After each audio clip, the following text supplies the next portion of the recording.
அமெரிக்க பாலியல் குற்றவாளியான மறைந்த ஜெஃப்ரி எப்ஸ்டீன் தன்னுடைய விந்தணுக்கள் மூலமாக சூப்பர் மனித இனத்தை உருவாக்க திட்டமிட்டிருந்தது தெரிய வந்திருக்கின்றது. இவ்விடயம் தொடர்பில் 2018ஆம் ஆண்டு பகுதியில் கண்டறியப்பட்ட ஒரு குற்றச்சாட்டாக முன்வைக்கப்பட்டுள்ளது. இந்த நிலையில் தற்போது அமெரிக்க நீதித்துறையினரால் எப்ஸ்டீன் தொடர்பான லட்சக்கணக்கான கோப்புகள் வெளியிடப்பட்டுள்ள நிலையில் இவ்விடயத்தின் பின்னணியும் வெளியாகியுள்ளது.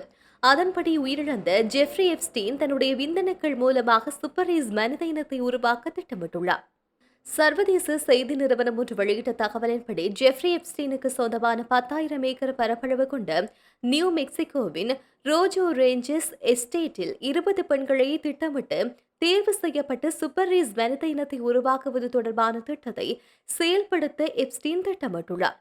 இந்த பெண்களை கருத்தரிக்க வைத்து மரபணு தொழில்நுட்பம் மூலமாக அவர்களின் கர்ப்பகாலத்திலேயே குழந்தைகளுக்கு அசாதாரண ஆற்றலையும் அறிவையும் வழங்கி சூப்பர் மனித இனத்தை உருவாக்க ஜெஃப்ரி எப்ஸ்டீன் விரும்பியுள்ளார். ஜெஃப்ரி எப்ஸ்டீன் தன்னுடைய திட்டத்திற்கு அங்கீகாரம் கிடைக்க வேண்டும் என்பதற்காக பல்வேறு முன்னணி அறிவியல் விஞ்ஞானிகளுக்கு தன்னுடைய தனித்தீவில் விருந்தளித்துள்ளார். மேலும் ஹார்வர்ட் பல்கலைக்கழகம் உட்பட பல முன்னணி பல்கலைக்கழகங்களுக்கு எப்ஸ்டீன் நிதி உதவி வழங்கியுள்ளார். அத்துடன் தன்னுடைய தலை மற்றும் பிறப்புறுப்பை உரைநிலையில் சேமித்து வைத்து எதிர்கால தொழில்நுட்பம் மூலமாக தன்னை மீண்டும் உயிர்ப்பிக்க எப்ஸ்டீன் விரும்பியுள்ளார் என்பது தெரியவந்துள்ளது.